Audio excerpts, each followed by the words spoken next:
ಇವತ್ತು ಎಷ್ಟೋ ಜನ ಡ್ರೈವಿಂಗ್ ಸ್ಕೂಲ್ನಲ್ಲಿ ಹೋಗ್ಬಿಟ್ಟು ನನಗೆ ಹೇಗಾದರೂ ಲೈಸೆನ್ಸ್ ಸಿಕ್ಕರೆ ಸಾಕಪ್ಪ, ನಾನು ಲೈಸೆನ್ಸ್ ತೊಗೊಂಡು ಗಾಡಿ ಓಡಿಸಿದ್ರೆ ಸಾಕಪ್ಪ ಅಂತ ಇರೋರೆ ತುಂಬ ಜನ ಇರೋದು. ಡೋರ್ನ ಯಾವತ್ತೂ ರೈಟ್ ಸೈಡಲ್ಲಿ ಕೂತಿರೋರು ಲೆಫ್ಟ್ ಹ್ಯಾಂಡಲ್ಲಿ ತೆಗಿಬೇಕು. ಈ ತುಂಬ ಜನ ಕಾರ್ ಓಡಿಸೋಂಥ ನೋಡಿರೋಂಥ ಒಂದು ಫಾಲ್ಟ್ ಡ್ರೈವಿಂಗ್ ಒಂದಿದೆ. ಏನಂದರೆ ಯಾವ ಸ್ಪೀಡ್ಗೆ ಯಾವ ಗೇರ್ನ ಅಪ್ಲೈ ಮಾಡಬೇಕು ಅಂತ ಗೊತ್ತಿರೋದಿಲ್ಲ. ಕೆಲವರೆಲ್ಲ ಏನಂತಾರೆ ಅಂದರೆ ಟಾಪ್ ಗೇರ್ ಅಂತ ಹೇಳ್ತಾರೆ, ಅದಾದ ನಂತರ ಟಾಪ್ ಆ್ಯಂಡ್ ಟಾಪ್ ಅಂತ ಹೇಳ್ತಾರೆ. ಸೊ ಗೇರಲ್ಲಿ ಯಾವತ್ತೂ top gear top and top gear ಅಂತೆಲ್ಲ ಏನೂ ಇಲ್ಲ. ನೀವು ಯಾವ ಗೇರಲ್ಲಿ ಓಡಿಸ್ತಾ ಇದ್ದೀರಾ, RPMನ ನೀವು ಕರೆಕ್ಟಾಗಿ ಮೇಂಟೈನ್ ಮಾಡಿಕೊಂಡು ಆಕ್ಸಿಲೇಟರ್ನ ನೀವು ಕರೆಕ್ಟಾಗಿ ಮೇಂಟೈನ್ ಮಾಡಿದ್ರೆ ಯಾವುದೇ ಕಾರಣಕ್ಕೂ ಡೀಸೆಲ್ ಕುಡಿಯೋದಿಲ್ಲ.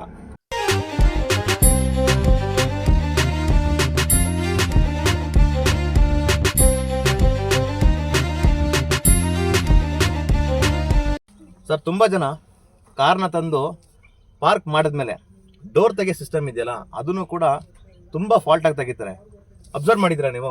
ಡೋರ್ನ ರೈಟ್ ಹ್ಯಾಂಡಲ್ಲೇ ಇದೇ ರೀತಿ ಈಗ ಪುಷ್ ಮಾಡ್ತಾರೆ. ಈಗ ಇದು ತುಂಬ ತಪ್ಪು ಸರ್. ಯಾಕೆಂದರೆ ಈ ರೀತಿ ನಾವು ಪುಷ್ ಮಾಡಿದಾಗ ಏನಾಗುತ್ತೆ ಅಂದರೆ ಹಿಂದೆ ಬರ್ತಿರೋರಿಗೆ ಅಡಚಣೆ ಆಗುತ್ತೆ. ಡೋರ್ನ ನಾವು ಇಷ್ಟು ಪ್ರೆಷರ್ ಹಿಂಗೆ ಕಳೆದಾಗ ಏನಾಗುತ್ತೆ ಅಂದರೆ ಹಿಂದೆ ಬರ್ತಿರೋ ಟೂ ವೀಲರ್ ಆಗಿರ್ಬೋದು, ಬೇರೆ ಯಾವುದೋ ವೆಹಿಕಲ್ ಆಗಿರ್ಬೋದು, ಆ ವೆಹಿಕಲ್ಗೆ ಬಂದದು ಡ್ಯಾಮೇಜ್ ಮಾಡುತ್ತೆ. ಸೊ ಡೋರ್ನ ತೆಗಿಯೋ ಪ್ರೊಸೆಸ್ ಹಿಂಗೆ.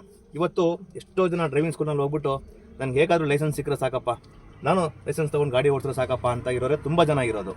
ಆದರೆ ಅದನ್ನು ಪ್ರೊಸೀಜರಾಗಿ ಕಲಿಬೇಕು, ಅದ್ರ ತಕ್ಕನಾಗೇ ವೆಹಿಕಲ್ನ ಮೂವ್ಮೆಂಟ್ ಮಾಡಬೇಕು, ಎಲ್ಲನೂ ಪ್ರೊಸೀಜರ್ ಪ್ರಕಾರ ಮಾಡಬೇಕು ಅಂತಲೇ ನಾನು ತುಂಬ ಹೊಡೆದಾಡ್ತಾ ಇರೋದು. ನಾನು ತುಂಬ ವೀಡಿಯೋಗಳನ್ನ ಹೇಳಿದ್ದೀನಿ.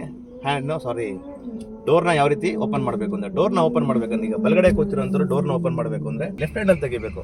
ಈ ಥರ ಲೆಫ್ಟ್ ಹ್ಯಾಂಡಲ್ಲಿ ತೆಗೆದಾಗ ಏನಾಗುತ್ತೆ ಅಂದರೆ ನಿಮಗೆ ಪ್ರೆಷರ್ ಸಿಗೋದಿಲ್ಲ, ಜಸ್ಟ್ ಡೋರ್ ಓಪನ್ ಆಗುತ್ತೆ ಅಷ್ಟೇ, ಪ್ರೆಷರ್ ಸಿಗೋದಿಲ್ಲ, ತಳ್ಳಕ್ಕೆ ಪ್ರೆಷರ್ ಸಿಗೋದಿಲ್ಲ. ಆವಾಗ ಹಿಂದೆ ಬರ್ತಿರೋಂಥ ವೆಹಿಕಲ್ಗೆ ಏನಾಗುತ್ತೆ ಅಂದರೆ ಒಂದು ಇನ್ಫಾರ್ಮೇಷನ್, ಈ ವೆಹಿಕಲ್ನವರು ಡೋರ್ನ ತೆಗಿತಾ ಇದ್ದಾರೆ ಅಂತ ಅವರು ದೂರದಿಂದನೇ ಸ್ವಲ್ಪ ಸೇಫ್ಟಿಯಾಗಿ ಹೋಗ್ತಾ ಇರ್ತಾರೆ.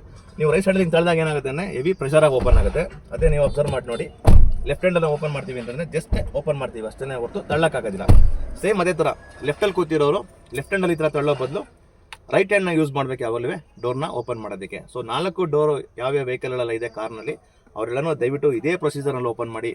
ಇನ್ನು ಮುಂದೇನಾದರೂ ನೀವು ಕಲ್ತಿರೋಂಥ ಡ್ರೈವಿಂಗ್ ಏನೇನಿದೆ ಅದರಲ್ಲಿ ಎಷ್ಟೆಷ್ಟು ಬದಲಾವಣೆ ಮಾಡ್ಕೋಬೇಕು ಅನ್ನೋದನ್ನ ನಮ್ಮ ಒಂದು MS ಆಟೋ ವರ್ಲ್ಡ್ ಏನಿದೆ ಆ ಚಾನಲ್ನ ನೋಡಿ ಇನ್ನು ಮುಂದೆ ಇದನ್ನೆಲ್ಲ ತಿದ್ಕೊಳ್ಳಿ. ಲೆಫ್ಟ್ ಹ್ಯಾಂಡಲ್ಲಿ ಓಪನ್ ಮಾಡಿ, ರೈಟ್ ಹ್ಯಾಂಡಲ್ಲಿ ಕೂತಿರೋರು ಲೆಫ್ಟ್ ಹ್ಯಾಂಡಲ್ಲಿ ಕೂತಿರೋರು ರೈಟ್ ಹ್ಯಾಂಡಲ್ಲಿ ಓಪನ್ ಮಾಡಿ. ಇನ್ನು ಮುಂದೆ ಸೇಫ್ಟಿಯಾಗಿ ಯಾವತ್ತು ಡೋರ್ನ ಓಪನ್ ಮಾಡಿ. ಸರ್, ನಾನು ತುಂಬ ಜನ ವೈಟ್ ಬೋರ್ಡ್ ಕಾರ್ ಓಡಿಸೋಂಥವ್ರು, ವೈಟ್ ಬೋರ್ಡವ್ರು ಮಾತ್ರನೇ ಅಂತಲ್ಲ, ತುಂಬ ಜನ ಕಾರ್ ಓಡಿಸೋಂಥವ್ರನ್ನ ನೋಡಿರೋಂಥ ಒಂದು ಫಾಲ್ಟ್ ಡ್ರೈವಿಂಗ್ ಒಂದಿದೆ. ಏನಂದರೆ ಯಾವ ಸ್ಪೀಡ್ಗೆ ಯಾವ ಗೇರ್ನ ಅಪ್ಲೈ ಮಾಡಬೇಕು ಅಂತ ಗೊತ್ತಿರೋದಿಲ್ಲ. ಇವಾಗ ನೋಡಿ, ತುಂಬ ಜನ ಏನು ಮಾಡ್ತಾರೆ ಅಂದರೆ ತಮ್ಮಿಷ್ಟಕ್ಕೆ ತಾವೇ ಗೇರ್ನ ಚೇಂಜ್ ಮಾಡಿಬಿಟ್ಟು ಯಾವುದೋ ಸ್ಪೀಡಲ್ಲಿ ಹೋಗ್ತಾ ಇರ್ತಾರೆ. ಅಂದರೆ ಒಂದು 40 ಕಿಲೋಮೀಟರ್ ಸ್ಪೀಡಲ್ಲಿ ಇದ್ರೂ ಅವಾಗ 5ನೇ ಗೇರ್ನ ಹಾಕಿರೋದು, ಕೆಲವರು ಇನ್ನೂ 50ಕ್ಕೆ ಬಂದಿರಲ್ಲ ಆಗನೇ 5th ಗೇರ್ನ ಹಾಕೋದು, ಆ ಥರ ಎಲ್ಲ ಮಾಡ್ತಾ ಇರ್ತಾರೆ. ಇವಾಗ ಫಸ್ಟ್ ಇದ್ದಂಥ 1, 2, 3, 4 ಗೇರು, ಇವಾಗ 4 ಗೇರ್ ಹೋಗಿ 5 ಗೇರ್ ಆಯಿತು, 5 ಗೇರ್ ಹೋಗಿ ಇವಾಗ 6 ಗೇರ್ ತನಕ ಬಂದಿದೆ. ಕೆಲವರೆಲ್ಲ ಏನಂತಾರೆ ಅಂದರೆ ಟಾಪ್ ಗೇರ್ ಅಂತ ಹೇಳ್ತಾರೆ, ಅದಾದ ನಂತರ ಟಾಪ್ ಆ್ಯಂಡ್ ಟಾಪ್ ಅಂತ ಹೇಳ್ತಾರೆ. ಸೊ ಗೇರಲ್ಲಿ ಯಾವತ್ತೂ top gear top and top gear ಅಂತೆಲ್ಲ ಏನೂ ಇಲ್ಲ. ನೀವು ಏನು ವೆಹಿಕಲ್ನ ಡ್ರೈವ್ ಮಾಡ್ತಾ ಇದ್ದೀರಾ ಆ ಗೇರ್ ಬಂದು, ಅಂದರೆ ಹೈವೇನ ಡ್ರೈವ್ ಮಾಡ್ತಾ ಇದ್ದೀರಾ, ಅದೊಂದು 5th ಗೇರೋ 6th ಗೇರೋ ಆಗಿದ್ರೆ ಅದು ಓವರ್ ಡ್ರೈವ್ ಗೇರ್ ಅಂತ ಹೇಳ್ಬಿಟ್ಟು ಅದ್ರ ಹೆಸರು.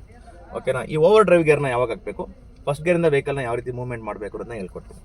ಸೊ ನೀವು ಯಾವಾಗಲೂ ವೆಹಿಕಲ್ನ ಸ್ಟಾರ್ಟ್ ಮಾಡಿ 1 ನಿಮಿಷಗಳ ಕಾಲ ಐಡ್ಲಿಂಗಲ್ಲಿ ಬಿಟ್ಬಿಟ್ಟು ಫಸ್ಟ್ ಗೇರ್ಗೆ ಎಂಗೇಜ್ ಮಾಡಿದಾಗ ನೀವು ವೆಹಿಕಲ್ನ ಮೂವ್ ಮಾಡೋವಂಥದ್ದು ಸ್ಪೀಡ್ ಒಂದು 10 ಕಿಲೋಮೀಟರ್ ಸ್ಪೀಡ್ನಲ್ಲಿ ಇರಬೇಕು. 1 ರಿಂದ 2 ಫಸ್ಟ್ ಗೇರಿಂದ ಸೆಕೆಂಡ್ ಗೇರ್ಗೆ ಏನು ಬರ್ತಾ ಇದ್ದೀರಾ ಆವಾಗ 20 ಆ್ಯಂಡ್ ಅಬವ್ ಆಗಿರಬೇಕು. ಸೆಕೆಂಡ್ ಗೇರಿಂದ ನೀವೇನು ಥರ್ಡ್ ಗೇರಿಗೆ ಬರ್ತಾ ಇದ್ದೀರಾ, ಥರ್ಡ್ ಗೇರಿಗೆ ಬಂದಾಗ ನಿಮ್ಮ ವೆಹಿಕಲ್ 30 ಸ್ಪೀಡ್ನ ರೀಚ್ ಆಗಿರಬೇಕು. ಥರ್ಡ್ ಗೇರಿಂದ ನೀವು ಏನು 4th ಗೇರಿಗೆ ಬರ್ತಾ ಇದ್ದೀರಾ, 4th ಗೇರಿಗೆ ಬರಬೇಕಾದ್ರೆ ನಿಮ್ಮ ವೆಹಿಕಲ್ 40 ಅಬವ್ ಇರಬೇಕು. ಸರಿನಾ? ನೀವು ಒಂದು ಹೈವೇ ಟಚ್ ಆಗಿದ್ದೀರಾ, ಇವಾಗ ವೆಹಿಕಲ್ ಸ್ಪೀಡ್ ಮಾಡ್ತಾ ಇದ್ದೀರಾ ಅಂತಂದಾಗ ನಿಮ್ಮ ವೆಹಿಕಲ್ 50-55 ಪ್ಲಸ್ ಇದ್ದಾಗ ನೀವೇನು ಮಾಡಬೇಕು ಅಂದರೆ 5th ಗೇರ್ನ ಎಂಗೇಜ್ ಮಾಡಬೇಕು.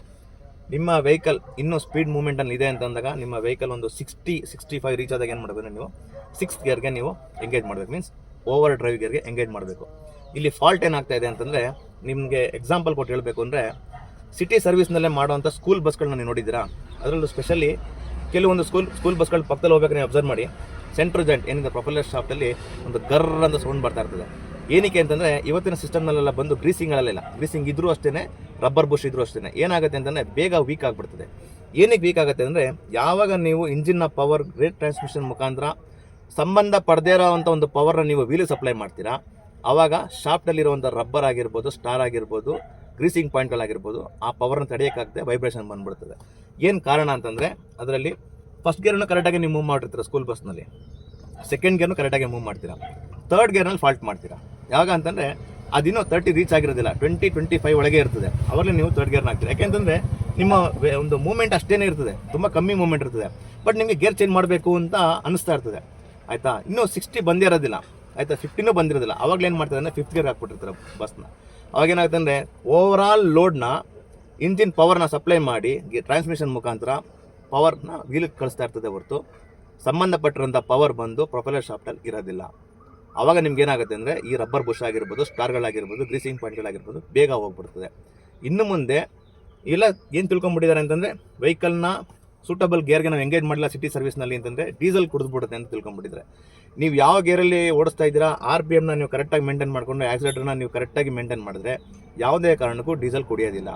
ಅಥವಾ ಡೀಸೆಲ್ ಕುಡಿತೆ ಅಂತ ಅನ್ಕೊಂಡಿದ್ರು ಕೂಡ ಈ ಥರ ನೀವು ಗೇರ್ನ ಚೇಂಜ್ ಮಾಡಿದ್ರೆ ಅಲ್ಲಿ ಡೀಸೆಲ್ ಕುಡಿದೇ ಹೋದ್ರೂ ಖರ್ಚು ಜಾಸ್ತಿ ಬರುತ್ತೆ. ಒಂದು ಕ್ಲಚ್ ಪ್ಲೇಟ್ ಹೋಗುತ್ತೆ, ಕ್ಲಚ್ಗೆ ಸಂಬಂಧಪಟ್ಟಂಥ ಫಾಲ್ಟ್ಗಳು ಬರ್ತದೆ, ಅದಂದ್ರೆ ಪ್ರೊಫೆಷನಲ್ ಪ್ರಾಫಿಟ್ ಹೋಗುತ್ತೆ, ರಬ್ಬರ್ ಬುಷ್ ಹೋಗುತ್ತೆ, ಎಲ್ಲ ಹೋಗುತ್ತೆ.